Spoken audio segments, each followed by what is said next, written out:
In Australia, the Pap smear or Pap test was replaced in 2017 with a new test called the Cervical Screening Test.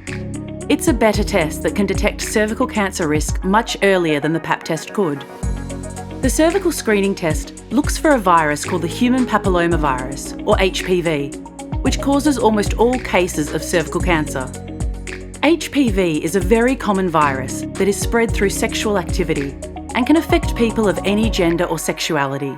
In fact, about 8 out of 10 people will have an HPV infection at some point in their lives.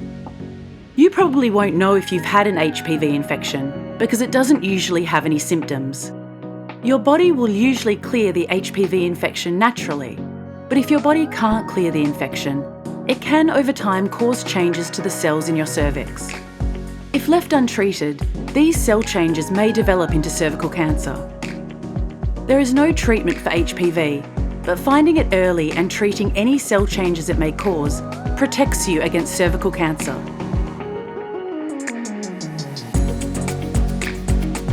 If you've had a cervical screening test, you'll most likely get one of the following results. 1. Your test results show that no HPV was found. This means you are at very low risk of developing cervical cancer at this time. You'll need to return for another cervical screening test in 5 years. 2. Your test results show that you have an HPV infection, but that there are no cell changes of concern. Most HPV infections will go away on their own, but to be safe, you'll need to come back for another cervical screening test in 12 months to check if the HPV infection has cleared. 3. Your test results show that you have an HPV infection that could cause cell changes, or that you have cervical cell changes that may need treatment. Cell changes that are left untreated may become cancer. You'll be referred for a procedure called colposcopy, so that a doctor or trained nurse can take a closer look at the cells of your cervix to identify if there are any cell changes that may need treatment. 4. You received an unsatisfactory test result.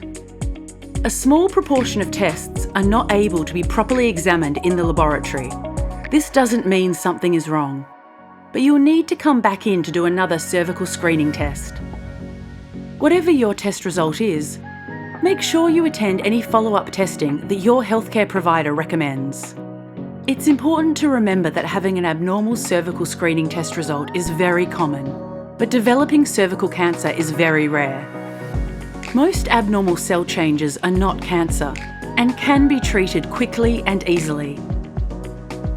It's common to have questions about your cervical screening test result.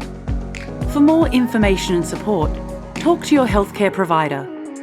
You can also speak to a specially trained nurse on Cancer Council Victoria's free and confidential information and support line by calling 13 11 20 or contacting them online. For more information, visit Cancer Council Victoria's website